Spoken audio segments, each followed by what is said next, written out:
गोटे नुआ भिडियो समस्त को स्वागत। ये भिडियो आम सिटी एंट्रांस 2025 किसी हिस्ट्री क्वेश्चन डिस्कसन करवा। जो पिला माने 2025 मसीहा सिटी डीएलईडी एंट्रांस दौरान ये भिडियो बहुत हेल्पफुल हम। एथिरे आम हिस्ट्री किसी सिलेक्टिव क्वेश्चन नहीं से क्वेश्चन गुड़िक कौन रही देखना। प्रथम प्रश्न हूँ चौसा युद्ध केते ख्रीष्टाब्द संगठित होता। ऑप्शन अच्छी 1540 ना 1538 ना 1548 ना 1539। चौसा युद्ध तेज 1539 ख्रीष्टाब्द संगठित होता। ये ऑप्शन डी हो राइट आंसर।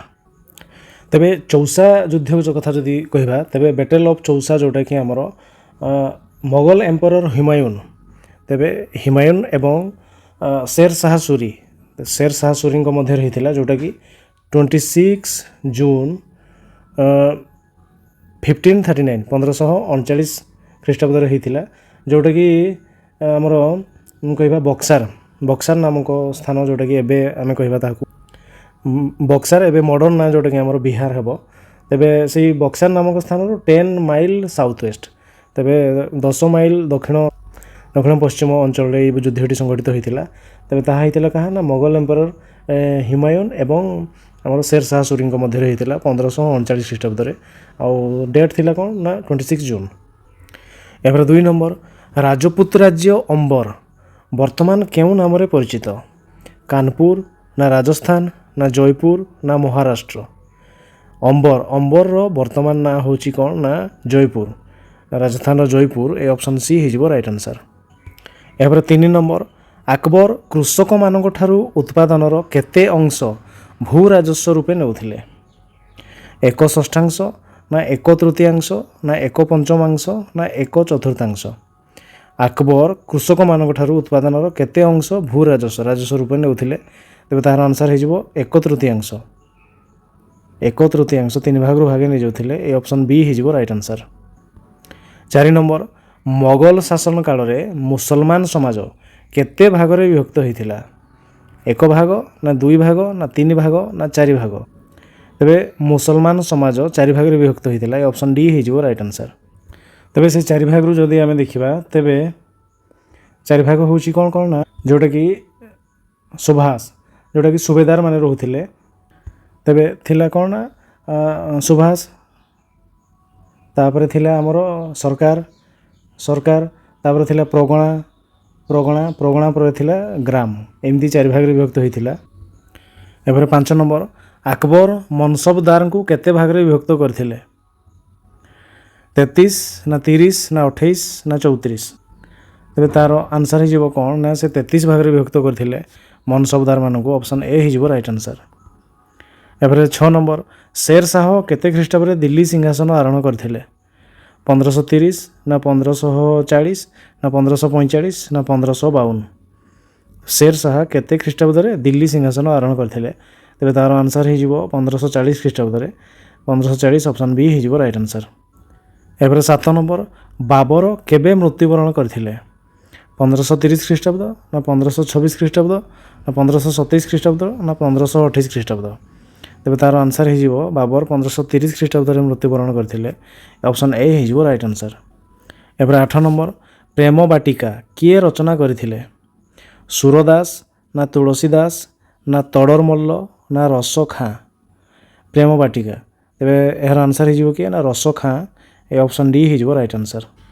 तेबे रस खाँ को जदि आमे देखिबा तेबे तांको मूल ना थिला कोन ना सैयद इब्राहिम खान। तेबे सैयद इब्राहिम खाँ जे कि आमर कृष्ण और राधा को ऊपर प्रेम बाटिका नामक गोटे पद्य रचना करथिले। तेबे सेथिरे मोट 53टी पद रही भर्स जोटे भर्सेस पद्यांश रही।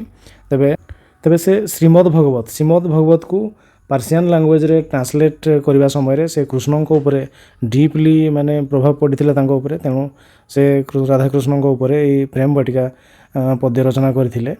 तेबे से किए थिले ना रस खाँ बा Syed Ibrahim Khan. A option D हो राइट आंसर। यहाँ 9 नंबर किए जहांगीर दरबार श्रेष्ठ चित्रकर थिले।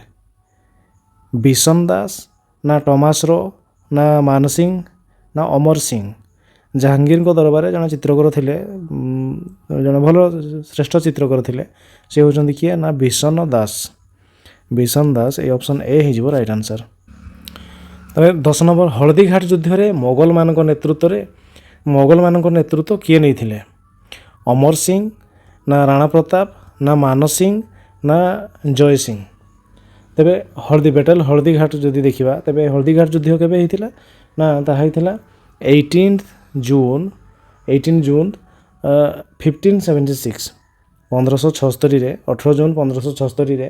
ତେବେ କାହା ମଧ୍ୟରେ ହେଇଥିଲା? ନା ମହାରାଣା ପ୍ରତାପ ଏବଂ ମୋଗଲମାନଙ୍କ ନେତୃତ୍ୱ କିଏ ନେଇଥିଲେ? ନା ମାନସିଂ। କିଏ? ନା ମାନସିଂ ନେତୃତ୍ୱ ନେଇଥିଲେ। ତେବେ ଏଇ ଯୁଦ୍ଧରେ ରେଜଲ୍ଟ କ'ଣ ହେଇଥିଲା? ନା ମାନସିଂ ବିଜୟ ହେଇଥିଲେ, ମୋଗଲମାନଙ୍କର ବିଜୟ ହେଇଥିଲା। ତେଣୁ ପ୍ରଶ୍ନ ଆସୁଛି ହଳଦୀଘାଟ ଯୁଦ୍ଧରେ ମୋଗଲମାନଙ୍କର ନେତୃତ୍ୱ କିଏ ନେଇଥିଲେ? ନା ସେ ଥିଲେ ମାନସିଂ। ଏ ଅପସନ୍ ସି ହେଇଥିଲା ରାଇଟ୍ ଆନ୍ସର୍। ଏହାପରେ 11 ନମ୍ବର ବାବର କେଉଁ ଭାଷାରେ ଆତ୍ମଜୀବନୀ ରଚନା କରିଥିଲେ? ପାରସୀ, ନା ତୁର୍କୀ, ନା ଉର୍ଦ୍ଦୁ, ନା ହିନ୍ଦୀ? ତ ବାବର କେଉଁ ଭାଷାରେ ଆତ୍ମଜୀବନୀ ରଚନା କରିଥିଲେ? ତେବେ ତା'ର ଆନ୍ସର୍ ହେଇଯିବ ତୁର୍କୀ ଭାଷା, ଅପସନ୍ ବି ହେଇଯିବ ରାଇଟ୍ ଆନ୍ସର୍। ଏହାପରେ 12 ନମ୍ବର ହୁମାୟୁନ କାହାକୁ ପରାସ୍ତ କରି ଗୁଜରାଟ ଓ ମାଳବ ଅଧିକାର କରିଥିଲେ? ମାମୁଦ ଶାହ, ନା ହୁସେନ ଶାହ, ନା ବାହାଦୁର ଶାହ, ନା ଶେର ଶାହ? ତେବେ ହୁମାୟୁନ କାହାକୁ ପରାସ୍ତ କରି ଗୁଜରାଟ ଏବଂ ମାଳବ ଅଧିକାର କରିଥିଲେ? ତେବେ ତା'ର ଆନ୍ସର୍ ହେଇଯିବ ବାହାଦୁର ଶାହଙ୍କୁ ପରାସ୍ତ କରିକି ଗୁଜରାଟ ଏବଂ ମାଳବ ଅଧିକାର କରିଥିଲେ, ଅପସନ୍ ସି ରାଇଟ୍ ଆନ୍ସର୍। ଏହାପରେ 13 ନମ୍ବର କେଉଁ ଯୁଦ୍ଧରେ ହାରି ହୁମାୟୁନ ଦିଲ୍ଲୀ ସିଂହାସନ ହରାଇଥିଲେ? ଚୌସା ଯୁଦ୍ଧ, ନା କନୌଜ ଯୁଦ୍ଧ, ନା ପାନିପଥ ଯୁଦ୍ଧ, ନା ଘରଘରା ଯୁଦ୍ଧ? ତେବେ ତା'ର ଆନ୍ସର୍ ହେଇଯିବ କ'ଣ? ନା କନୌଜ ଯୁଦ୍ଧରେ ହୁମାୟୁନ ହାରି ଦିଲ୍ଲୀ ସିଂହାସନ ହରାଇଥିଲେ। ତେବେ କନୌଜ ୱାର୍କୁ ଯଦି ଯିବା ତେବେ ହୁମାୟୁନ କାହା ସହିତ ଯୁଦ୍ଧ କରିଥିଲେ? ନା ଶେର ଶାହ ସୁରୀଙ୍କ ସହ ତାଙ୍କର ଯୁଦ୍ଧ ହୋଇଥିଲା। କେବେ? ନା 1540ରେ ଯୁଦ୍ଧ ହୋଇଥିଲା। ସେଥିରେ ହୁମାୟୁନ ପରାସ୍ତ ହୋଇ ତାଙ୍କ ଦିଲ୍ଲୀ ସିଂହାସନ ହରାଇଥିଲେ। ତେଣୁ କନୌଜ ୱାର୍, ଯେଉଁଟାକି ଅପସନ୍ ବି ରାଇଟ୍ ଆନ୍ସର୍। ଏହାପରେ 4 ନମ୍ବର ଆକବର କେତେ ବର୍ଷ ବୟସରେ ସିଂହାସନ ଆରୋହଣ କରିଥିଲେ? ଅପସନ୍ ରହିଛି 12 ବର୍ଷ, ନା 13 ବର୍ଷ, ନା 14 ବର୍ଷ, ନା 16 ବର୍ଷ? ତେବେ 14 ନମ୍ବର ଥିଲା ଏହା। ତେବେ ଆକବର ସିଂହାସନ ଆରୋହଣ କଲା ବେଳକୁ ତାଙ୍କ ବୟସ ହେଇଥିଲା କେତେ?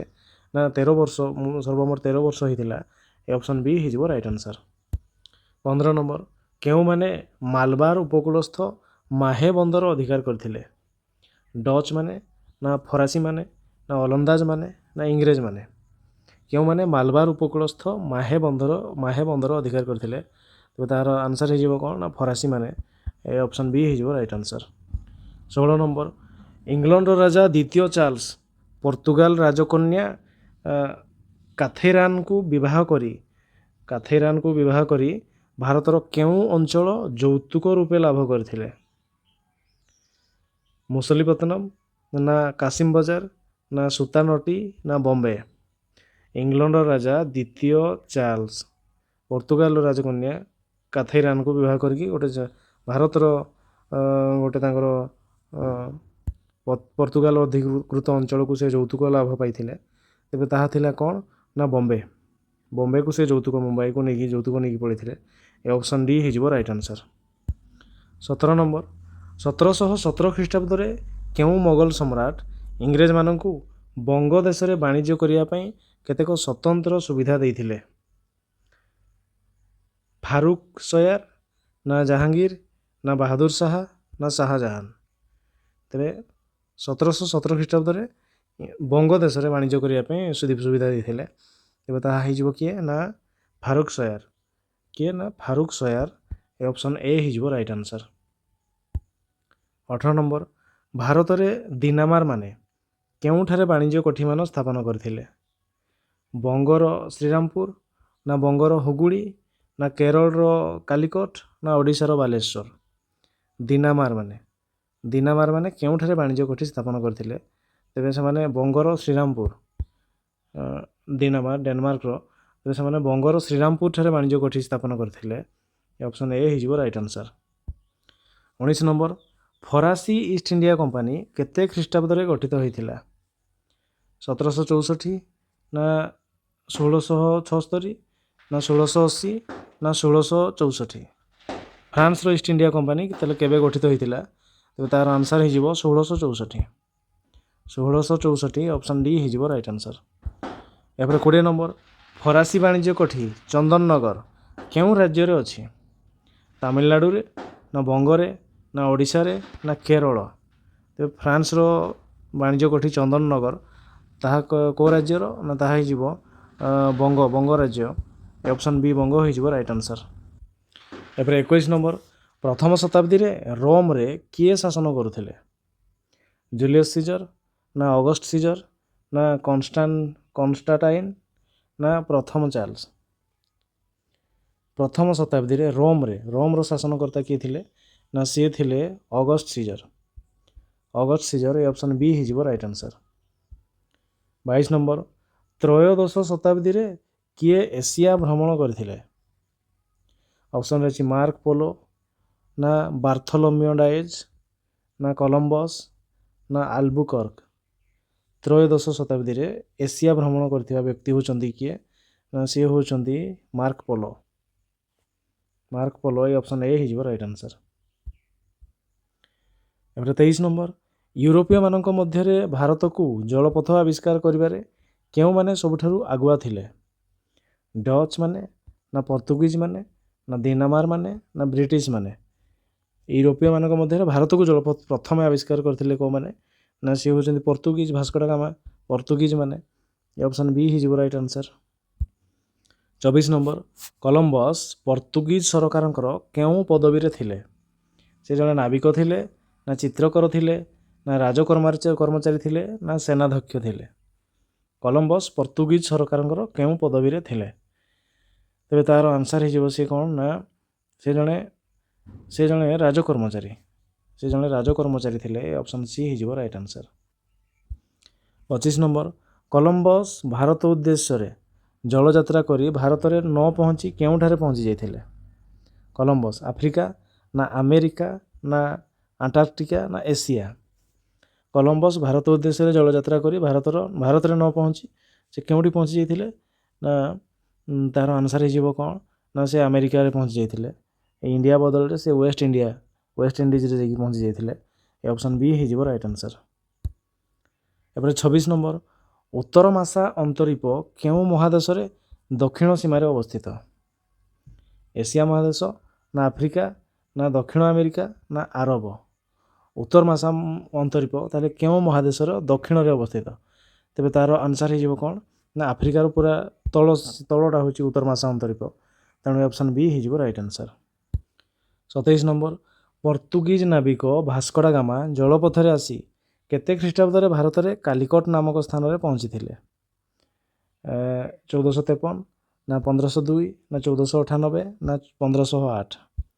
ତେବେ ଭାସ୍କୋ ଡା ଗାମା ଯେଉଁଟାକି ଆମର ସେ 1498 ଖ୍ରୀଷ୍ଟାବ୍ଦରେ ଆସିକି ଭାରତରେ ପହଞ୍ଚିଥିଲେ। ତେଣୁ ଅପସନ୍ ସି ରାଇଟ୍ ଆନ୍ସର୍। ତେବେ ତାହା ଥିଲା 20 ମେ 20 1498 ଆସିକି କାଲିକଟ ନାମକ ସ୍ଥାନରେ ପହଞ୍ଚିଥିଲେ। Option C right answer. 28 number 1498 ଖ୍ରୀଷ୍ଟାବ୍ଦରେ କାଲିକଟରେ ଶାସନ କରୁଥିବା ରାଜା ଜାମୋରିନ୍ କେଉଁ ଧର୍ମ ସମ୍ପ୍ରଦାୟର ଥିଲେ? ସେ ମୁସଲମାନ ଥିଲେ ନା ବୌଦ୍ଧ ଥିଲେ ନା ହିନ୍ଦୁ ଥିଲେ ନା ଖ୍ରୀଷ୍ଟିଆନ ଥିଲେ? ତେବେ ତାର ଆନ୍ସର୍ ହେଇଯିବ କ'ଣ ନା ସେ ହିନ୍ଦୁ ଥିଲେ। ରାଜା ଜାମୋରିନ୍ ହିନ୍ଦୁ ଥିଲେ। ଅପସନ୍ ସି ହେଇଯିବ ରାଇଟ୍ ଆନ୍ସର୍। 29 ନମ୍ବର ଭାରତରେ ପର୍ତ୍ତୁଗିଜ ଗଭର୍ଣ୍ଣର ମାନେ କେତେ ବର୍ଷ ପାଇଁ ନିଯୁକ୍ତ ହେଉଥିଲେ? 2 ବର୍ଷ ନା 3 ବର୍ଷ ନା 5 ବର୍ଷ ନା 1 ବର୍ଷ? ପର୍ତ୍ତୁଗିଜ ଗଭର୍ଣ୍ଣର ମାନେ କେତେ ବର୍ଷ ପାଇଁ ନିଯୁକ୍ତି ହେଉଥିଲେ? ତେବେ ତାର ଆନ୍ସର୍ ହେଇଯିବ କେତେ ନା 3 ବର୍ଷ ପାଇଁ ସେମାନେ ନିଯୁକ୍ତି ହେଉଥିଲେ। ଅପସନ୍ ବି ହେଇଯିବ ରାଇଟ୍ ଆନ୍ସର୍। ଏପରେ 30 ନମ୍ବର କଲମ୍ବସ୍ ଜଳଯାତ୍ରା କରି ଆମେରିକାରେ ପହଞ୍ଚିବାର କେତେ ବର୍ଷ ପରେ ପର୍ତ୍ତୁଗିଜ ନାବିକ ଭାସ୍କୋ ଡା ଗାମା ଭାରତକୁ ଜଳପଥ ଆବିଷ୍କାର କରିବା ପାଇଁ ଉଦ୍ୟମ କରିଥିଲେ? 4 ବର୍ଷ ପରେ ନା 6 ବର୍ଷ ପରେ ନା 8 ବର୍ଷ ପରେ ନା 10 ବର୍ଷ ପରେ? ତେବେ ତାର ଆନ୍ସର୍ ହେଇଯିବ କ'ଣ ନା ସେ 6 ବର୍ଷ ପରେ ଚେଷ୍ଟା କରିଥିଲେ। Option B right answer.